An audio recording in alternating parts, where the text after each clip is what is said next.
It's a Wednesday afternoon in 2026. Two people are sitting at their desks in the same office building.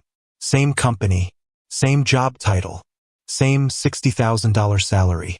One of them, let's call him Daniel, is thinking about upgrading to the new iPhone. He's got maybe $400 in his savings account, a couple of subscriptions he forgot to cancel, and a 401k he set up during onboarding 3 years ago and hasn't looked at since. The other person, let's call her Maya, is doing something far less exciting. She's quietly updating a spreadsheet. Not because she loves spreadsheets, but because she figured something out about money that most people spend their entire lives never understanding. Same salary, same city, same cost of living, but by the time they both turn 65, Daniel will retire with somewhere around $180,000. Maya will retire with just under $980,000. That's an $800,000 gap. On the exact same income. No inheritance. No side hustle. No lucky stock pick. No secret investment only rich people know about. Just a handful of small decisions, made in a specific order, repeated consistently over time. And here's what's going to make you uncomfortable. You are almost certainly either Daniel or Maya right now. And by the end of this video, you'll know exactly which one, and more importantly, exactly what to do about it. My name is Thomas, and I spend a genuinely unreasonable amount of time thinking about why two people can live identical lives and end up in completely different financial realities. If you want to understand the real mechanics behind wealth, not the Instagram version, not the just cut your coffee version, but the actual math that separates the top 20% from everyone else, make sure you're subscribed because this is the video that shows you the whole picture. Now, before we follow Daniel and Maya through the next 30 years, I need you to understand one thing. This isn't a story about discipline. It's not a story about sacrifice. It's a story about sequence. Because the single biggest difference between an $180,000 retirement and a $980,000 retirement isn't how hard you work. It's the order in which you make 4 very specific decisions. Let's go. Daniel and Maya both started their jobs on the same Monday morning. HR handed them both the same new hire packet. Buried on page 11 was a single paragraph about the company's 401k plan. The company would match 100% of contributions up to 5% of salary. Daniel skimmed it, figured he'd deal with it later, and set his contribution to 0. Maya read it twice, did some quick math on her phone, and set hers to 5%. That one moment, which took Maya about 4 minutes, is responsible for roughly $240,000 of that $800,000 gap. Here's why. At $60,000 a year, 5% is $3,000 of Maya's money per year. But the company matches it dollar for dollar. So Maya is actually putting $6,000 a year into her retirement. Daniel is putting in 0 and getting 0 in return. Now here's where it gets interesting, and this is the part that should genuinely make your stomach drop. That $3,000 company match isn't just $3,000. Put $3,000 a year into the market, earning a modest 7% annually for 35 years. You end up with roughly $472,000 from the company's money that Daniel never claimed. This is what financial people mean when they say leaving money on the table. They don't mean a little money. They mean nearly $500,000 handed to you for filling out a form that Daniel walked past like it was furniture. And I want to be fair to Daniel here, because Daniel isn't stupid. Nobody sat him down and explained that declining that match was the equivalent of turning down a $240,000 raise over his career. He just didn't know. And that's the whole problem. We spend 12 years memorizing the periodic table and 0 minutes learning that a 401k match is the closest thing to free money that legally exists. Now fast forward 6 months. Maya is still contributing her 5%, employer is still matching, and life is rolling along. Daniel just bought a couch on a store credit card. 0% interest for 12 months. Sounds fine, right? Except Daniel does what most people do. He doesn't pay it off in 12 months. Month 13 arrives, the rate jumps to 26%, and now Daniel has $2,400 sitting on a card quietly costing him $624 a year in interest. So let's look at what's happening simultaneously. Daniel has 0 in the market. Daniel is losing $624 a year to interest. Daniel's net financial position is moving backwards. Maya has $6,000 entering her retirement account every year. Maya has no high-interest debt. Maya's net financial position is moving forward. Same salary. Completely different trajectories. Now you might be thinking, $2,400 in credit card debt is not a big deal. Lots of people carry that. And you're right. Lots of people do. That's exactly the problem. Here's the number most people never calculate.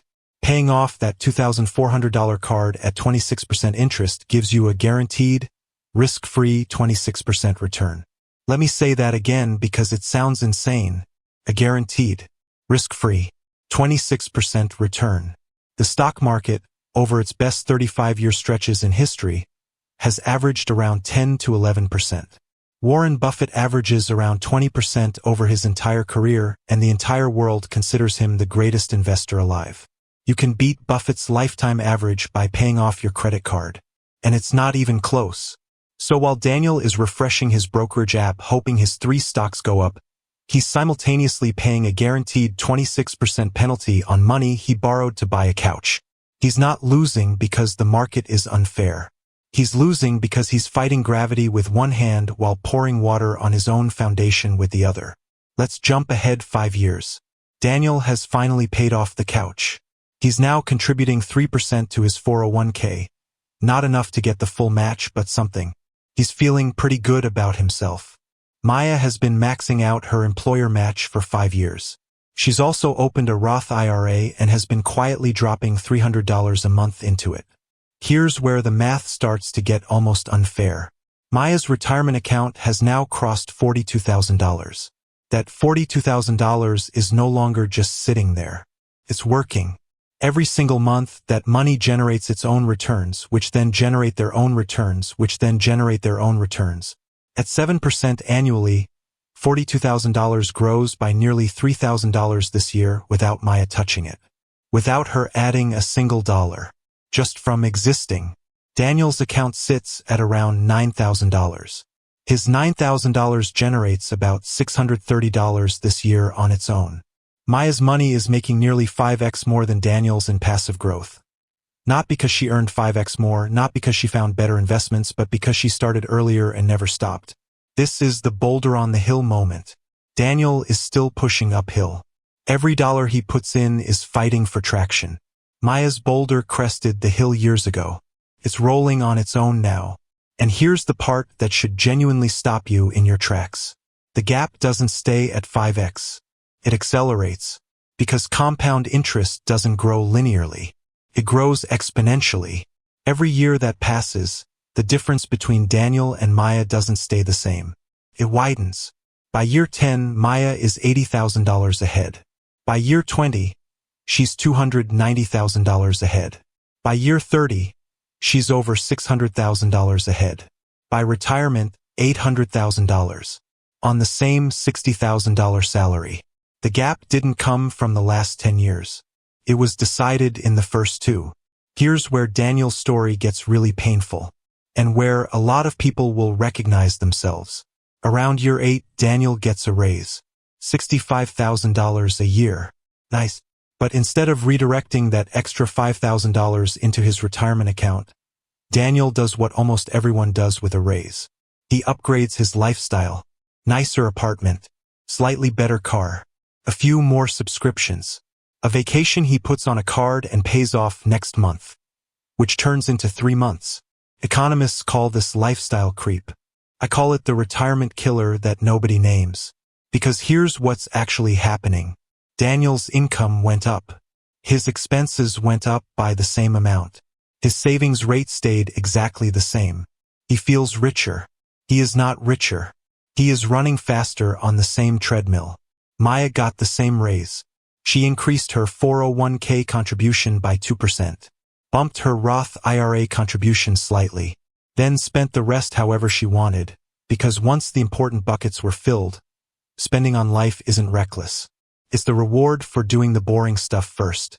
This is the decision that separates the financially free from the financially stuck.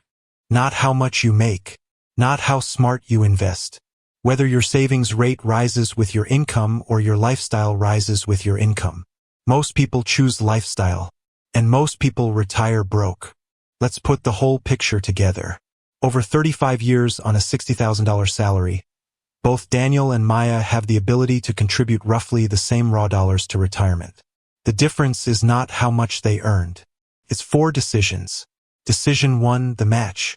Maya claimed $3,000 per year in free employer money for 35 years. Daniel left most of it unclaimed. Difference at retirement, roughly $240,000. Decision 2, the debt. Maya never paid 20 to 26% interest on consumer debt. Daniel paid an average of $800 per year in interest for about 15 years. That's $12,000 in interest payments, but the real cost is the $12,000 that never got invested. At 7% over 20 years, that $12,000 becomes around $46,000. Difference, roughly $46,000. Decision 3, the Roth IRA. Maya opened and consistently funded a Roth IRA. Daniel never got around to it. $300 per month for 35 years at 7% equals around $495,000 tax-free. Daniel's taxable account equivalent, roughly $410,000 after taxes. Difference, roughly $85,000. Decision 4, lifestyle creep. Maya's savings rate rose with her income. Daniel's lifestyle rose with his income. Estimated difference in total invested capital over 35 years, roughly $430,000 in future value terms. Added up, Daniel, roughly $180,000. Maya, roughly $980,000. Gap, $800,000. Not from luck, not from income, not from picking better stocks. From 4 decisions. Made early, made consistently. Now here's the part 1 actually need you to hear. If you watched this and felt a knot in your stomach because you recognized yourself in Daniel more than Maya, you're not behind because you're bad with money. Nobody handed you this map. They taught you the quadratic formula. They did not teach you that your employer match is the highest guaranteed return available to a regular human being. They taught you the mitochondria is the powerhouse of the cell. They did not teach you that lifestyle creep is the silent killer of retirement. The fact that you're watching this video right now means the next dollar you earn goes into the right bucket. And the next dollar was always the only one in your control. So let's come back to Daniel and Maya. Same office, same salary, same starting line, $800,000 apart at the finish. Not because the game was rigged, not because Maya got lucky, because Maya understood 4 things that most people spend their whole lives never learning.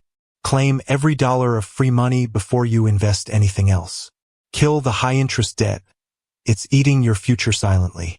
Let compound interest do the heavy lifting and start early.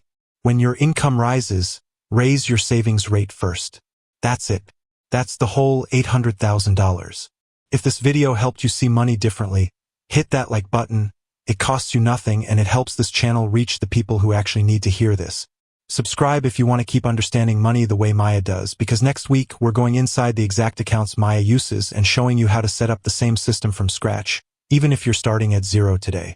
And if you're sitting there right now doing the quiet math, the kind where you check your account balance before you let yourself add things to your cart, I want you to know, you're not behind.